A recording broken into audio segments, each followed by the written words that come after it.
RBI का rule भी है कि कोई भी बैंक बैंकरप्ट नहीं हो सकती, उसको नहीं हो acquire सकता, वो करके। कोशिश करते हैं, but you can never say too big to fail.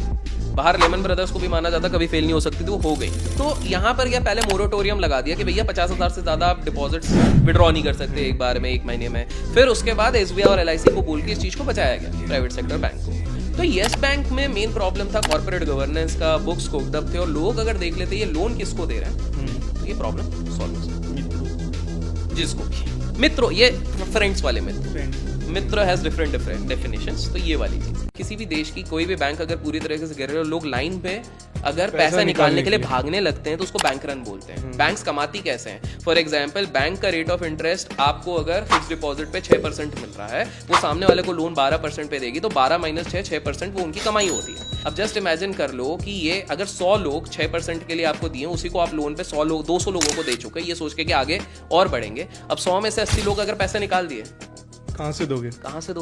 Bank का बिजनेस है ठप। और यही चीज होती है बैंक रन। तो मार्केट में खबर फैलने लग गई, भैया यस बैंक में बैंक रन होने लग जाएगा, सिंगल डिजिट पे आने लग गया, सेम सत्यम जैसा, धनाधन शॉर्ट सेलिंग चल रहे हैं। थोड़े बहुत अपन ने भी शॉर्ट्स में बना लिए थे, उसमें बताया था आपने। तो ये वाली चीज होने लग गई। तो फिर गवर्नमेंट, आरबीआई, इन सबको स्टेप लेना ही था।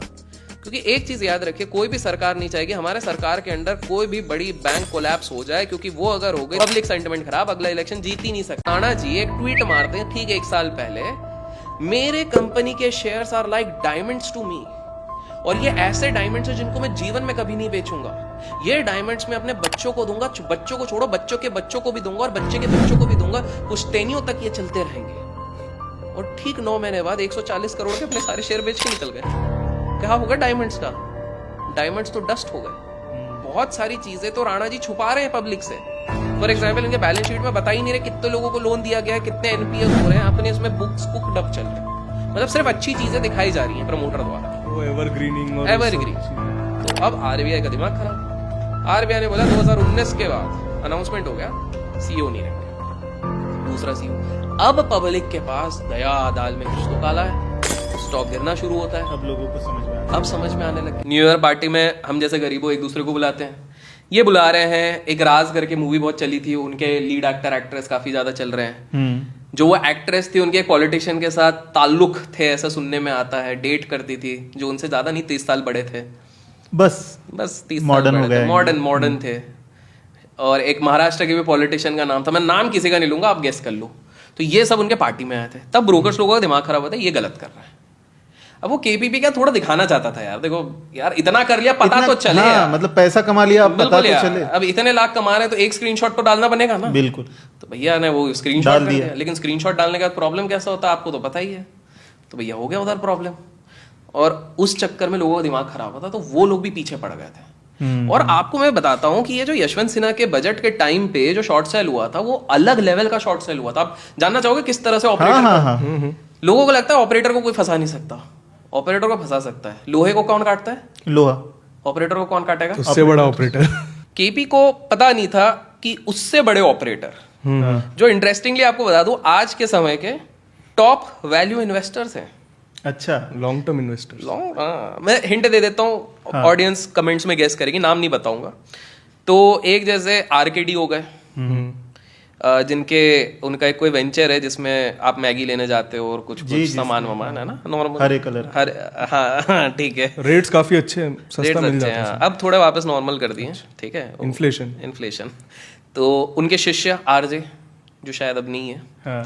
फिर उसके बाद जिनकी फ्लाइट्स आजकल बहुत कैंसिल हो रही है। फिर उसके बाद हमारे फिर उसके बाद एक एसएस करके। हाँ। अब ये पता नहीं लोग गेस कर पाएंगे। ये कोई नया बंदा है, नए न्यूज में आने लगे आजकल। हाँ, ये आजकल एक कोई डिजिटल मार्केटिंग कोई कंपनी, हाँ, चमकता सितारा। हाँ। चमकता सितारा के इसमें भी नाम आया। इनकी भी एक वाइफ है, जो अच्छे दोनों पढ़े लिखे लोग हैं। और आप लोगों को बता दूं, बाय द वे, आगे बढ़ने से पहले, ये 2 बंदे जो ऑपरेटर हैं, हस्बैंड और वाइफ, आप लोग बिलीव नहीं करोगे, दोनों है, साथ में करते हैं। हाँ। ये ऑपरेटर को काटता है, यार प्यार परवान। अब ये काटना बहुत ज्यादा वो हो सकता है, अलग अलग तरीके में। ये कहीं और जा रहा है, लेट्स अंडर 18 ले आते हैं। तो ये दोनों ऑपरेटर इतने बड़े हैं कि आप बिलीव नहीं करोगे कि 2000 के ईयर में इंडिविजुअल टैक्स इन लोगों ने 50 करोड़ का भरा है। इंडिविजुअल टैक्स और कंपनी का अलग होगा. तो anyways coming back two point, तो ऐसे उनकी वाइफ है, एक आरडी है. हिंट दे दूं तो आरडी बहुत अच्छे इंसान हैं जो लोगों को अच्छी चीजें भी सिखाते हैं. वो हम सब के ही सिटी के रहने वाले हैं और वो सबको सिखाते हैं कि किस प्रकार से 25 साल में आप 0 से 100 करोड़ कमा सकते हो. अच्छा. और वो लेजिट सिखाते हैं, कंपाउंडिंग का सिखाते हैं, इन्वेस्टिंग की बातें आजकल करते हैं. अच्छा है उनका. बढ़िया, बहुत बढ़िया.